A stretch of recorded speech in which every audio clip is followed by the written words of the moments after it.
अंतर्राष्ट्रीय राजनीति में अमेरिका की विदेश नीति, भारत की विदेश नीति के बाद हम अपने नए टॉपिक रूस की विदेश नीति की चर्चा करेंगे। बच्चों, रूस की विदेश नीति पर थोड़ा सा इतिहास आपको रूस का मैं बता दूं कि 1917 में बोल्शेविक क्रांति के बाद रूस में साम्यवादी विचारधारा की स्थापना हुई और 1917 से 1945 तक रूस अपनी साम्यवादी विचारधारा के कारण साम्राज्यवाद की नीति अपनाए हुए था। वहीं विश्व की जो पश्चिमी देश थे, जो कि स्वयं लोकतंत्र विचारधारा के समर्थक थे, उनके मन में रूस को लेकर अनेकों आशंकाएं और भय था कि कहीं रूस जो है वो अपनी विचारधारा के कारण लोकतंत्र को और उनकी पश्चिमी देशों को मिटा न दे, उनके ऊपर आधिपत्य न जमा ले। तो इस आशंका के दौरान ही दोनों विश्व युद्ध भी हो गए। लेकिन सबसे मजेदार बात यह थी कि विश्व युद्ध में रूस भी अन्य मित्र राष्ट्रों के साथ ही था और जो दूसरी लड़ाई हुई विश्व युद्ध की, सेकेंड वर्ल्ड वॉर, जिसमें अमेरिका बाद में सम्मिलित हुआ, उसमें पहले अगर हम देखें तो सोवियत संघ, ब्रिटेन, फ्रांस, ये जो है ये एक तरफ थे और बाद में अमेरिका भी इनके साथ शामिल हो गया। तो ये मित्र राष्ट्र थे और विश्व युद्ध किसके साथ हुआ? ध्रुव राष्ट्र यानी कि हिटलर और मुसोलिनी, जर्मनी और इटली और जापान के विरुद्ध। तो इस परिस्थिति में जब हम कहते हैं कि सेकेंड वर्ल्ड वॉर जब लड़ा गया तो अपने जो भी इनके तनाव के कारण थे उसको तो कुछ समय के लिए ये देश जो है भुला बैठे। लेकिन सेकेंड वर्ल्ड वॉर के दौरान ही एक ऐसी घटना घटी जिससे सोवियत संघ के मन में जो इन पश्चिमी देशों के लिए नेगेटिविटी थी, नकारात्मक सोच थी, भय था, उसको एक तरीके से साकार हुआ। कब? जब अमेरिका द्वारा जापान पर परमाणु बम का प्रयोग किया गया। उस टाइम पर वो जापान के लिए ही नहीं, पूरी दुनिया के लिए एक बहुत बड़ा जो है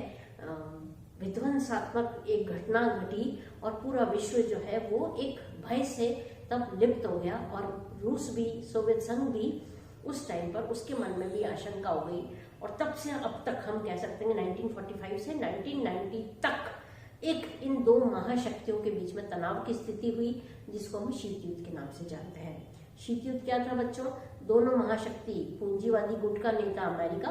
और साम्यवादी गुट का नेता सोवियत संघ, अपनी अपनी विचारधाराओं के टकराव के कारण दोनों पूरे विश्व को एक अपने अपने गुट में कई राज्यों को सम्मिलित करके गुटबाजी इन्होंने पूरे विश्व में कर दी थी। लेकिन 1945 से 1990 के बाद अगर अपन देखते हैं, 1991 में सोवियत संघ का विघटन हो गया और उस विघटन के बाद रूस, जो आज की तारीख में हम जिसको रशिया कहते हैं, रूस जो है वो उसका उत्तराधिकारी देश बना। अब हम अपनी विदेश नीति के सामने जो बात कर रहे हैं तो हम इस 1991 के बाद से आज की स्थिति जो है, जिसको हम कह सकते हैं कि रूस की विदेश नीति का ट्रांजिशनल फेज है, एक ऐसा परिवर्तन आया है इस पीरियड में। हमारा आज का टॉपिक जो है वो इस पीरियड के बीच के लिए है। सबसे पहली चीज, जैसे मैंने कहा कि रशिया जब विघटित होकर इसने एक उत्तराधिकारी राज्य के रूप में सोवियत संघ की जो भी चीजें थी, उसकी जो यूएनओ की सदस्यता थी, परमाणु शक्ति थी, जो राजनीतिक अस्थिरता, अर्थव्यवस्था जो उस टाइम बड़ी डावाडोल परिस्थिति में थी, इन परिस्थितियों के बीच में जो है रूस जो है एक नए सिरे से उसने एक नई शुरुआत करी और अपनी विदेश नीति को लेकर उसके मन में एक असमंजस की स्थिति थी कि क्या करना है, क्या साम्यवादी विचारधारा को ही अपनाए रखना है या उसको जो परिस्थितियां बनी और उसमें आज हम देखते हैं कि साम्यवाद के बाद समाजवाद, समाजवाद के साथ लोकतंत्र की स्थापना आज हम देख रहे हैं। तो ये जो फेज है, ये जो परिवर्तन आया है साम्यवाद समाजवाद से लोकतंत्र की ओर, इस परिवर्तन की परिस्थिति में जो रूस ने अपनी विदेश नीति में परिवर्तन कर रहे हैं, नए लक्ष्यों को बनाया है, कुछ को यथावत रखा है, हमारा जो आज का चैप्टर है हम उसी पर कंटिन्यू करेंगे। सबसे पहले इसमें हम ले रहे हैं विदेश नीति के निर्धारक तत्व। निर्धारक तत्व में अगर हम देखें कि जब सोवियत संघ विघटित हुआ तो CIS का गठन हुआ है, कॉमनवेल्थ ऑफ इंडिपेंडेंट स्टेट्स, यानी कि वे 15 राज्य जो कि सोवियत संघ से स्वतंत्र होकर उन्होंने अपनी स्वतंत्रता घोषित कर दी, उसमें से 11 राज्यों ने जो है CIS की उन्होंने एक सदस्यता बनाए रखी कि भाई हम संप्रभुता के साथ साथ एकजुटता भी बनाए रखेंगे एक फेडरेशन के रूप में, और रूस को उन्होंने सबने उत्तराधिकारी के रूप में उसको स्वीकार कर लिया। फिर इस विदेश नीति की जब हम बात करते हैं तो हमने कहा कि निर्धारक तत्वों में हम सबसे दो भागों में इसको बांट रहे हैं, एक आंतरिक निर्धारक तत्व और एक बाहरी निर्धारक तत्व। आंतरिक निर्धारक तत्व में हम कहेंगे पहली चीज तो कौन सी परिस्थिति थी, तो सोवियत संघ का विघटन हो गया। सोवियत संघ के साथ जो समस्याएं रही उस टाइम पर, राजनीतिक अस्थिरता की, अर्थव्यवस्था की डामाडोल होने की, रूस की जो महाशक्ति के रूप में जो भी उसकी पुरानी पहचान थी, शक्तियां थी, वो उसको यहाँ पर एक उत्तराधिकारी के रूप में उसने ग्रहण करी। दूसरी चीज राजनीतिक अस्थिरता, मैंने अभी इस पॉइंट को ले लिया। तीसरा घरेलू आर्थिक चुनौतियां की एक बहुत बड़ी चीज रूस के लिए क्या हो गया कि जहां विश्व में खुलापन था, अर्थव्यवस्था, अनेकों राज्य जो है विकास की ओर बढ़ रहे थे, वहीं रूस जो है वो अपनी आर्थिक जो उसकी नीतियां थी, जो उसकी दबदबे की नीति थी, एक आयरन कर्टन की उसकी जो पॉलिसी थी, उसको बदलकर अपने आप को पुनः आर्थिक रूप से आत्मनिर्भर करना उसके लिए एक बहुत बड़ी चुनौती थी। फिर बाहरी निर्धारक तत्व में कहें तो पहली चीज हम क्या कह रहे हैं, एक ध्रुवीय विश्व राजनीति, कि जहां सेकेंड वर्ल्ड वॉर से 1990 तक विश्व जो है द्विध्रुवीयकरण में बटा हुआ था, एक तरफ अमेरिका और एक तरफ सोवियत संघ। लेकिन इस परिस्थिति में 1990 के बाद क्या होने लगा कि विश्व जो है एक ध्रुवीय राजनीति में परिवर्तित हो गया और अमेरिका उसमें सोल महाशक्ति, लोन सुपर पावर यानी कि एकल महाशक्ति के रूप में रह गया था। तो रूस के लिए एक चुनौती थी कि अपनी विदेश नीति को इस तरीके से वो बनाए रखे कि उसका जो पूर्व का जो उसकी स्थिति थी, जो गरिमा थी, जो गौरव था, उसको वो दोबारा हासिल कर पाए। तीसरी चीज कि विश्व जो है वो एक आतंकवाद की समस्या से ग्रसित हो गया। हम ये कह सकते हैं कि सेकेंड वर्ल्ड वॉर के बाद जो एक विकराल रूप, एक ऐसी समस्या जो पूरे आज फैल चुकी है, वो है आतंकवाद की समस्या। और 1991 के बाद 2001 में जो अमेरिका के ऊपर वर्ल्ड ट्रेड सेंटर पर जो हमला हुआ, उस हमले से पूरे विश्व में ही हो गया कि भाई जो आतंकवाद है वो किसी एक या दो राज्यों में नहीं बल्कि उसका पूरा विस्तार हो चुका है। तो इस परिस्थिति में रूस के लिए एकजुट होना अन्य विश्व के राज्यों के साथ, वह अमेरिका के साथ जो उसकी सिंपैथी रही थी और उसने अमेरिका के साथ अपना समर्थक रूप में उसने कहा कि हाँ, विश्व से आतंकवाद को मिटाने में रूस भी एक सक्रिय भूमिका अदा करेगी। तो ये उसी टाइम का फेज है। फिर नाटो का विस्तार हुआ कि नाटो क्या था बच्चों, नाटो एक सैनिक संधि थी जिसमें रूस के विरुद्ध ही, यानी रूस भी नहीं कहेंगे हम, साम्यवादी देशों के विरुद्ध अमेरिका द्वारा एक सैनिक गठबंधन लाया गया था। लेकिन परिस्थितियां बदलते हुए यहाँ क्या होने लगा, नाटो जो पूर्व में पश्चिमी राज्यों में, अटलांटिक क्षेत्र में जहां सीमित था, अब उसका धीरे धीरे विस्तार होने लगा और वो पूर्व की ओर बढ़ने लगा। तो ये अगेन रूस के लिए चुनौती भी था कि इस प्रॉब्लम को उसको कैसे हैंडल करना है, क्या स्वयं इसमें सम्मिलित हो जाए, क्या इसकी नई परिभाषा कर दे। तो ये उस टाइम की परिस्थिति है। फिर लीडरशिप एक और इसका निर्धारित तत्व है। तो अगर हम कहें कि जहां 1991 में अगर अपन देखें तो बोरिस येल्सिन इसके प्रथम राष्ट्रपति बने, किसके, रूस के, है ना। सोवियत संघ के रूप में लास्ट जो है मिखाइल गोर्बाचोव थे और उनकी ही दोनों नीतियां, पेरेस्ट्रोइका और ग्लासनोस्ट, उन दोनों नीतियों के कारण ये माना जाता है कि सोवियत संघ के विघटन में वो दो प्रमुख नीतियां जो उन्होंने पुरानी जो कट्टरवादी जो सोच थी सोवियत संघ को, उसको परिवर्तित करते हुए उन्होंने पुनर्निर्माण और खुलापन का उन्होंने समर्थन किया और उस चीज को कुछ सालों तक सोवियत संघ जो है हैंडल नहीं कर पाया था। तो यहाँ हम क्या देख रहे हैं, विदेश नीति को अब नए सिरे से अगर हम कहेंगे तो बोरिस येल्सिन, चूंकि उनकी जो भी परिस्थितियां थी, एक तरीके से उन्होंने लो प्रोफाइल बनाए रखी, उन्होंने जो विश्व की राजनीति थी उससे अपने आप को थोड़ा सा समेटा हुआ रखा।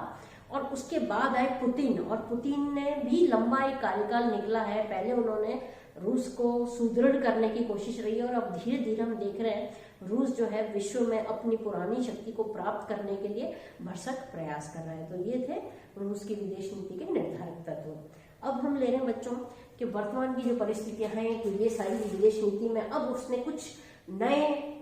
गोल्स, कुछ नए लक्ष्यों को भी बनाने की बात करी है और साथ ही पुराने कुछ उसके जो लक्ष्य थे उनको यथावत रखने की बात करी है। जैसे मैंने कहा कि विघटन के बाद एक बहुत बड़ा रूस के नेताओं के सामने एक सवाल उठा कि किस तरीके से रशिया की विदेश नीति को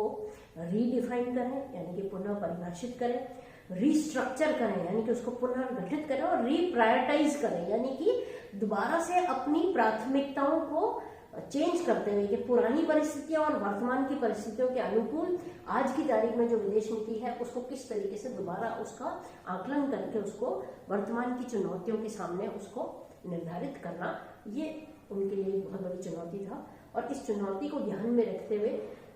रूस ने अपने कुछ गोल्स सेट किए हैं। अब हम उन उद्देश्यों की बात कर रहे हैं। पहला उद्देश्य क्या है? समाजवादी विचारधारा को त्याग कर लोकतांत्रिक सिद्धांतों को अपनाना। जैसे मैंने कहा कि साम्यवादी विचारधारा, समाजवादी विचारधारा, जहां राज्य के नियंत्रण की परिस्थिति थी, जहां राज्य द्वारा उत्पादन के साधनों पर नियंत्रण, जहां राज्य का नियंत्रण इतना ज्यादा कि खुलापन और अर्थव्यवस्था जो दूसरे विश्व के देशों में हो रहा था वो सोवियत संघ में नहीं हो रहा था। तो अब रूस के रूप में उसकी पहली चीज ये थी कि जब उसने अपनी विचारधारा को परिवर्तित कर लिया और लोकतंत्र को अपनाना शुरू किया, तो अपने इस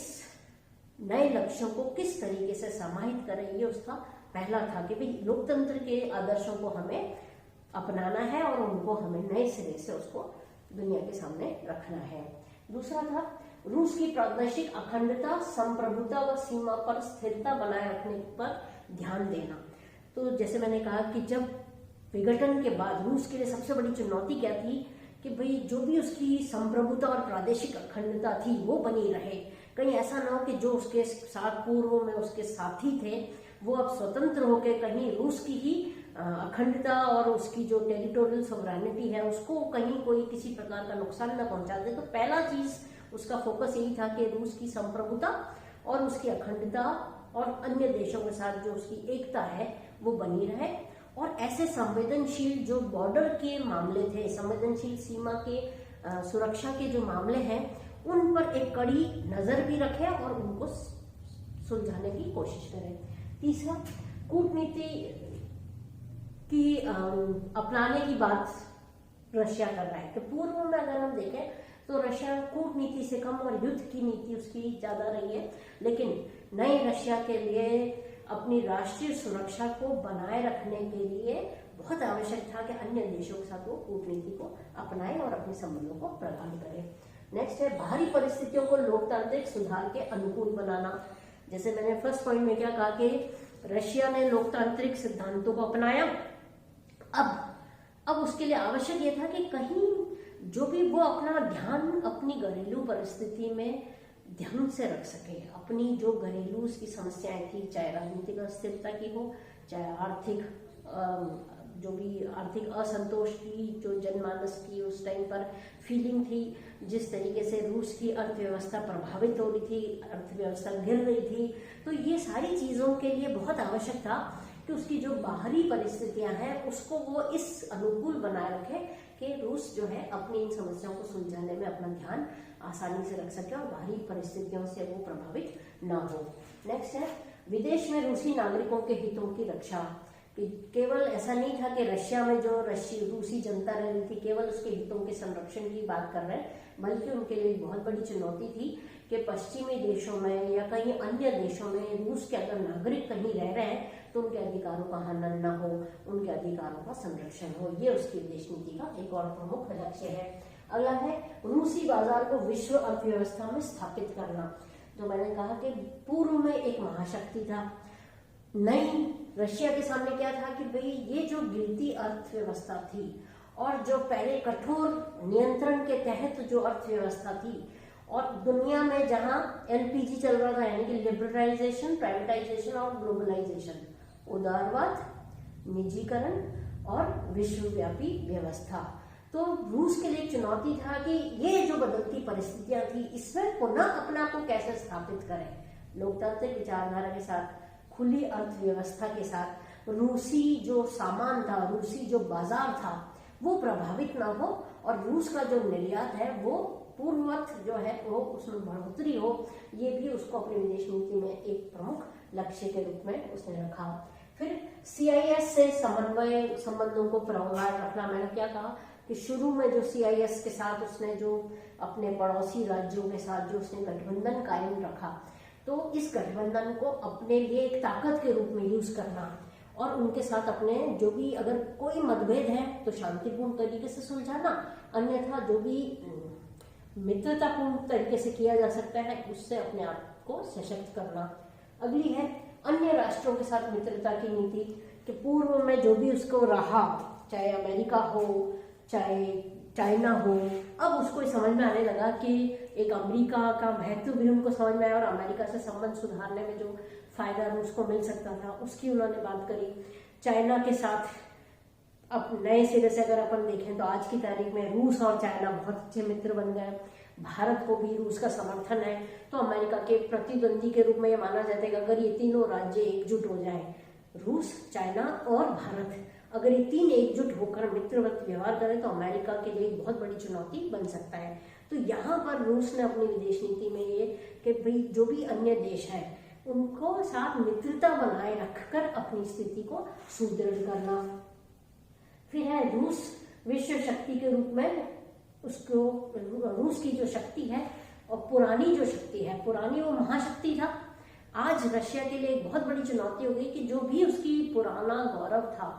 जो उसका इतिहास रहा है, उस इतिहास में रशिया को वर्तमान परिस्थितियों में दोबारा से एक सुपर पावर के रूप में या एक महाशक्ति के रूप में उसको स्थापित करना, लेकिन एक सकारात्मक रूप से उसको अपनी छवि को सुधारने की ये उसके लिए बहुत बड़ी चुनौती है। फिर हम कहें तो एक और परिवर्तन जो देखने को मिला है हमें कि जहां पूर्व में रूस जो है वो साम्यवादी विचारधारा के उसके प्रबल उसमें इन्फ्लुएंस में था और उसको लगता था कि राष्ट्रहित से बड़ा होता है वर्ग हित,